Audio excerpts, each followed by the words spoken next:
The text came through at 11:47 p.m. on a Thursday. Unknown number. I was in my hotel room in Seattle, 3-day medical technology conference, presenting research on affordable prosthetics manufacturing. My phone buzzed with a message that made my blood go cold. I didn't recognize the number, but I recognized the security system screenshots attached. My beach house study. Crystal clear 4K footage timestamped 3:42 p.m. yesterday. My wife Lauren and my two sisters Amy and Rachel sitting at my desk. Papers spread across the mahogany surface. Lauren holding a pen carefully tracing something. Amy comparing two documents side by side. Rachel recording video on her phone. I open my email. 7 video files, each 15 to 20 minutes long.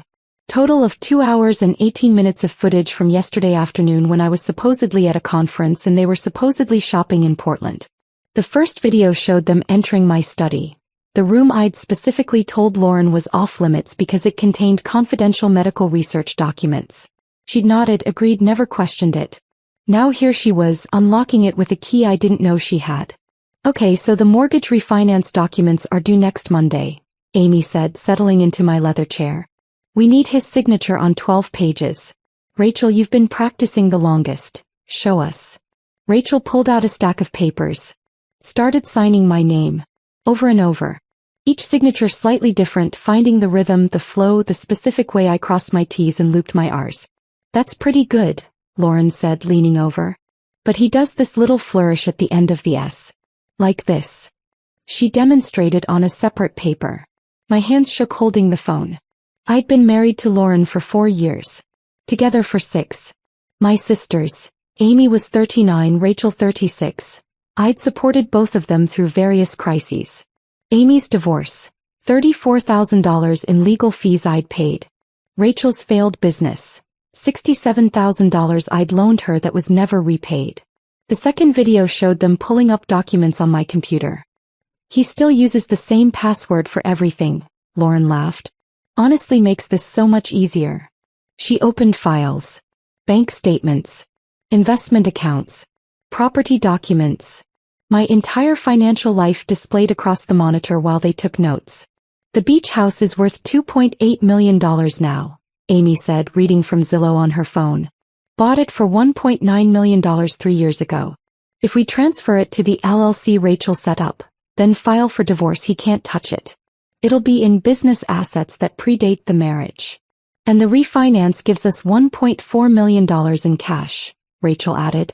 Split 3 ways, that's $466,000 each. Plus we keep the house. Lauren nodded. Divorce papers are ready to file the day after the refinance closes. My attorney says California law means I get half of everything acquired during marriage, but if the house is in a business entity that predates our marriage, then it's not marital property, Amy finished. Genius.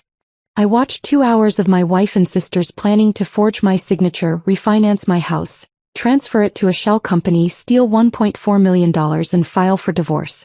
All while I was at a conference presenting research on making prosthetics affordable for amputees in developing countries. The third text came through. This is Martin Chen. Sold you the house 3 years ago. Security system company never disconnected my phone from alerts. Their mistake. Been getting notifications but ignored them until yesterday when I saw 3 women spending hours in your study during what I knew was your conference week. We're LinkedIn connected, I saw your posts. Something felt wrong. Started watching footage. Realized what they were planning. Don't confront them yet. Let them think it's working. I'm documenting everything with timestamps. Also calling my attorney friend who specializes in fraud cases. You'll need criminal charges, not just civil. This is forgery, theft, conspiracy. Keep acting normal. Let them proceed to the point where intent becomes action. There's a principle in psychology called the sunk cost fallacy. The more you invest in something, the harder it becomes to walk away even when evidence shows you should. I'd invested 6 years in Lauren, 38 years in believing my sisters cared about me, thousands of hours trying to be the good husband and supportive brother. Martin Chen's security footage was the universe holding up a mirror showing me what my investment had actually bought. Conspiracy to commit fraud, theft of $1.4 million and a meticulously planned betrayal. The slot machine I'd been feeding finally showed its actual mechanism. Rigged from the start, designed to take everything and give nothing back. I texted Martin, "What do I do?" His response came immediately, "Nothing yet. Go to your conference. Present your research. Act completely normal. I'm recording every time they enter that study. Your security system is motion activated and sound recorded. Everything they say is documented. My attorney friend says we need them to actually attempt the signature forgery, actually submit the documents. That's when it crosses from conspiracy to actual fraud. Let them think they're succeeding. The harder they commit, the stronger your case." Friday and Saturday I presented my research, attended panels, networked with potential funders for the prosthetics project, all while my phone buzzed with updates from Martin. More footage. More planning sessions. More practice signatures. Saturday evening footage showed them with the actual mortgage refinance documents from Pacific Coast Lending. "These are the real ones," Lauren said, spreading 12 pages across my desk. "I told the loan officer my husband was out of town but we needed to expedite because of a great rate lock expiring. She bent the rules and gave them to me early. Rachel, you're up." Rachel signed my name 12 times. Each signature careful, practiced, nearly perfect. Amy filmed each page as evidence they'd done it right. "Monday morning I'll overnight these to the lender," Lauren said. "They said because we're existing clients with good payment history they can rush the funding. Money should hit the account by Wednesday. Thursday we file divorce papers. By the time he realizes what happened, the house will be in the LLC and the cash will be distributed to accounts he doesn't know exist." Amy raised a champagne glass. "To family taking care of family." They clinked glasses, laughed, celebrated stealing $1.4 million in my home. Martin's text, "Perfect. They've created clear video evidence of intent, conspiracy, and actual forgery. They've specifically stated their plan to defraud you and the lender. The loan company will press federal charges for mortgage fraud. That's FBI jurisdiction. Plus you have civil remedies. My attorney friend wants to meet Tuesday morning. Don't let them overnight those documents Monday. We'll intercept that." Sunday night I flew home. Arrived at 9 p.m. Lauren was watching TV, smiled when I walked in. "How was Seattle?" she asked, kissing my cheek. "Productive. Good connections made." "That's wonderful, honey. I missed you." She seemed genuinely happy to see me. No tells, no nervousness, no indication she'd spent the weekend forging my signature to steal $1.4 million. "How was your weekend?" I asked. "Oh, quiet. Your sisters came over Saturday, we did some shopping, hung out. Nothing exciting." She lied to my face with perfect ease. 4 years of marriage and I'd never seen this person before. Monday morning Lauren left for yoga class. Martin texted, "She's at FedEx on Coastal Boulevard. Has the documents. I've already contacted them. Security is stopping the shipment, holding it for investigation. Police are en route. Don't go there. Let this play out." 40 minutes later my phone rang. Detective Sarah Morrison, Newport Beach Police Department. "Mr. Chin? I'm at FedEx Coastal Boulevard with your wife Lauren Chin and 2 other women identified as Amy and Rachel Chin. They attempted to overnight mortgage refinance documents to Pacific Coast Lending. Our fraud unit was tipped off that these documents contain forged signatures. We need you to come verify your signature and provide a statement. I'll be there in 15 minutes. When I arrived, Lauren, Amy, and Rachel were sitting in FedEx security office. Lauren's face was pale. Amy was crying.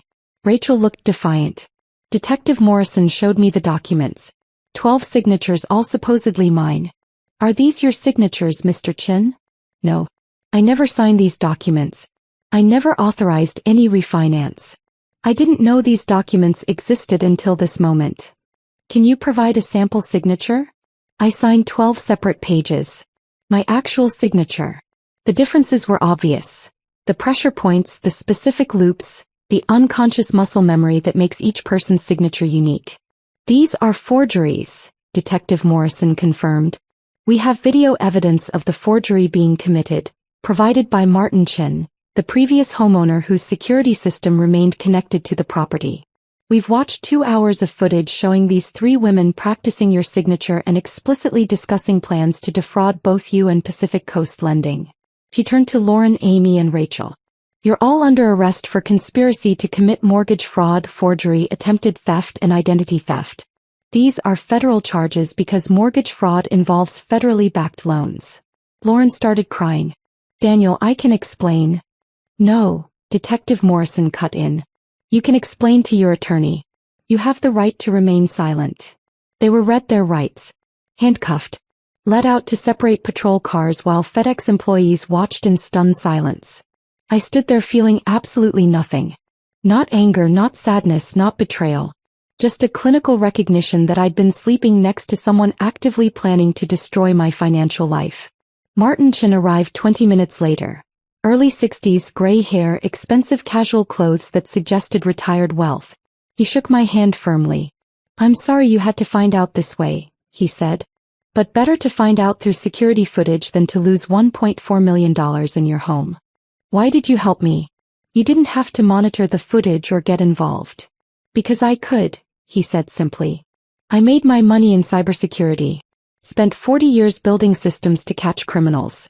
When I saw what was happening in my old house, saw 3 women conspiring against someone I'd sold that property to in good faith, I couldn't just ignore it. That house was my home for 23 years. I raised my kids there. The idea of it being stolen through fraud made me sick. He pulled out a tablet. Showed me a compiled folder. Every video is time-stamped and backed up to 3 separate cloud servers. I've documented 847 minutes of footage across 6 days showing conspiracy, planning, practice forgeries, and the actual forgery attempts. My attorney has already filed a civil suit on your behalf for $4.2 million. Triple damages for fraud. We're also pursuing criminal charges federally and at state level. I don't know how to thank you. Don't thank me yet. This gets uglier before it gets better.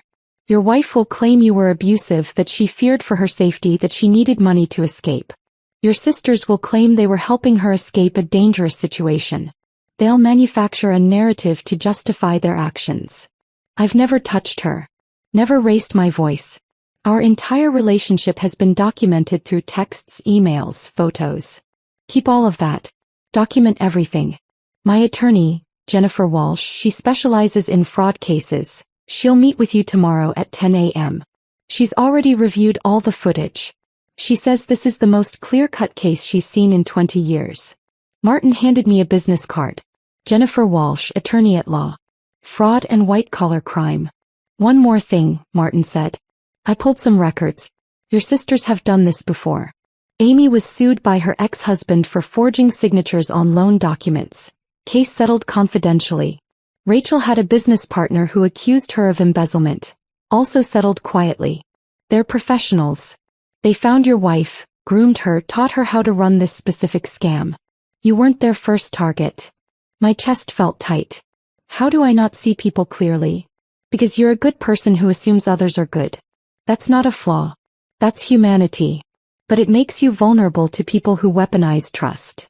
The next 6 months were procedural warfare. Lauren, Amy, and Rachel hired expensive attorneys. Claimed I was financially controlling, that they feared for their safety, that the refinance was meant to secure funds for escape. Jennifer Walsh destroyed their narrative systematically. She presented 847 minutes of security footage showing them laughing, drinking champagne, celebrating their plan. No fear. No distress. Just conspiracy and greed. She presented bank records showing I'd given Amy $34,000 for her divorce, Rachel $67,000 for her business, Lauren unlimited access to accounts totaling $340,000. She presented Lauren's texts to friends bragging about landing a rich tech consultant and planning to divorce him after securing the beach house. She presented Amy and Rachel's previous fraud accusations, 2 settled cases suggesting pattern behavior. The federal prosecutor added charges: wire fraud, bank fraud, conspiracy to commit mortgage fraud. Combined potential sentence: 45 years. They took plea deals. Lauren, 6 years federal prison. Amy, 8 years. Rachel, 10 years because of her prior history. The civil case awarded me $4.2 million in damages, triple the attempted theft. I'd never see most of it, but the judgment was permanent, following them for life. The divorce was granted immediately, with Lauren receiving 0 marital assets due to criminal fraud findings. Kept the beach house. Kept my research. Kept my work on affordable prosthetics. Lost my wife, my sisters, my family, my illusions. 1 year later, I stood on the beach behind my house watching sunset paint the sky orange and purple. Martin Chin stood next to me drinking coffee from a thermos. "How are you doing?" he asked. "Free," I said honestly. For the first time in my life, completely free. No regrets. About them? None. About wasting 6 years? Plenty. But I learned something valuable. What's that? That security systems work both ways. They're meant to keep bad people out, but sometimes they reveal the bad people were already inside. Martin laughed. Raised his thermos. To good security systems and better judgment. We stood there watching the ocean. The house behind us was mine.